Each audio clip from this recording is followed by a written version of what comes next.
देखो, यूपी में हो या फिर एमपी में हो, राजस्थान में हो, कहीं पे भी हो, बीए हो या एमए हो, सब में एक कॉमन पेपर होता है, क्योंकि सभी जो है अभी सेमेस्टर वाइज कर दिए गए हैं। सभी सेमेस्टर वाइज हैं, तो सब में एक कॉमन पेपर होता है जिसका नाम होता है माइनर पेपर। माइनर जो होता है हिंदी इंग्लिश दोनों में होता है, जिसमें कि हिंदी और गणित से रिलेटेड क्वेश्चन आते हैं, जो कि क्वेश्चन जो होते हैं वो होते हैं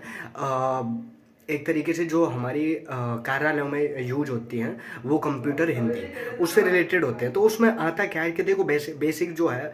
नॉर्मल, जो जैसे कि उसका नाम है कार्यालय हिंदी और गणित, उसी से रिलेटेड आते हैं कि कार्यालय में किस तरीके की भाषा बोली जाती है, उसके पत्र जो लिखाए जाते हैं किस तरीके की लिखे जाते हैं, पत्र कितने प्रकार होते हैं, कार्यालय पत्रों में क्या होता है, कार्यालय पत्रों में संबोधन किसके लिए लिखा जाता है, कार्यालय पत्रों में क्या लिखा जाता है किसी अपने से बड़े के लिए, कार्यालय पत्रों में जो भाषा होती है किस तरीके की होती है, वो सारे जो है ऐसी रिलेटेड जो क्वेश्चन है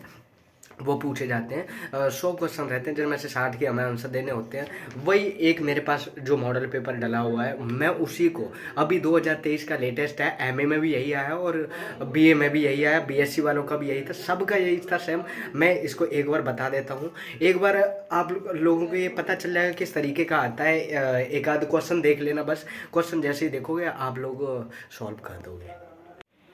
देखो, यहाँ इसका जो नाम, ये कैच संख्या बैच संख्या, ये देख लेना। बीए में, बीएससी में, बीकॉम में, सेकंड सेमेस्टर में, मेजर हो माइनर हो, ये जो हिंदी कार्यालय हिंदी और कार्यालय कंप्यूटर जो है वो सब में एक जैसा ही पेपर आता है। 100 आते हैं, 100 में से 60 के हमें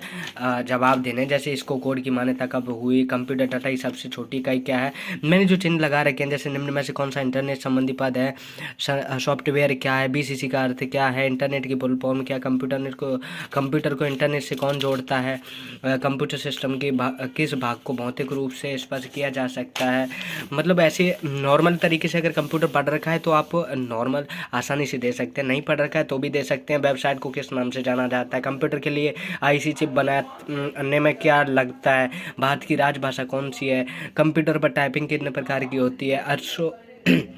लिपि को हिंदी में क्या कहते हैं,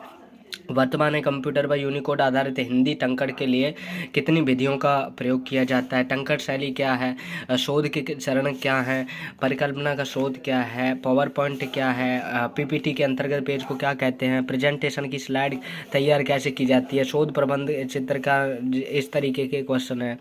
और ये शोध बोध से रिलेटेड आ जाते हैं, मतलब जो हिंदी से रिलेटेड है। ये मेरे पे आए नहीं है जिनमें गोला रखा हुआ है, शोध से रिलेटेड है। पावर पॉइंट का एक्शन बटन क्या होता है, आप स्लाइड शो को कैसे रोक सकते हैं, ऐसे मेरे पे भी नहीं आया है। और ये जो निशान लग रहे हैं, ये मतलब ये है कि हाँ, कहीं 50% सही हो सकते हैं। ठीक है, कंप्यूटर जिस भाषा को समझ और एग्जीक्यूट कर सकता है वह क्या कहलाती है ना। कंप्यूटर क्या है, मशीनी कर्म प्रिंटर किसके भाग हैं, परिपत्र किस श्रेणी में आता है, एजेंसी का अर्थ क्या है, पारिभाषिक शब्द के शब्दावली के शब्दों स्रोत कितने हैं, प्रोबेशन का हिंदी पर्याय क्या होता है, प्रत्येक में कौन सी संधि है, महापुरुष में कौन सा समास है, खड़ी बोली हिंदी के रूप में किसको प्रकार की मान्यता प्राप्त है, किस सरकारी पत्र के कच्चे लेख को क्या कहते हैं, केंद्रीय सरकार के कार्यालय की व्याख्या कौन सी राजभाषा अधिनियम के अंतर्गत की गई है, ज्ञापन शब्द का अर्थ क्या है, कार्यालय हिंदी किस तरीके की क्या होती है, किसने कार्यालय हिंदी को प्रयोजन मूलक हिंदी का रूप माना है, कौन सी भाषा विश्व की समृद्धतम भाषाओं में से एक है, कार्यालय हिंदी का अन्य नाम जो है वो क्या है, कार्यालय हिंदी की विशेषता क्या है। ऐसे जो क्वेश्चन है, और भी क्वेश्चन है, जैसे कि इसमें हमेशा सामान्य अर्थ रखने वाला शब्द क्या है। तो मतलब इसी तरीके के जो है नॉर्मल तरीके से आते हैं। देखो, आवेदन पत्र कितने प्रकार के होते हैं, कार्यालय आदेश का स्वरूप कैसा होता है, सरकारी पत्रों की भाषा कैसी होती है, आदर्श पत्राचार की प्रमुख विशेषता क्या होती है, किसका अपना कोई अर्थ नहीं होता है ना। वर्तमान कार्यालय शब्दों में हिंदी में किस भाषा का प्रयोग हो रहा है, कार्यसूची के लिए अंग्रेजी शब्द का शब्द है, कैंपस का हिंदी पर्याय है, एकेडमिक का हिंदी पर्याय है ना।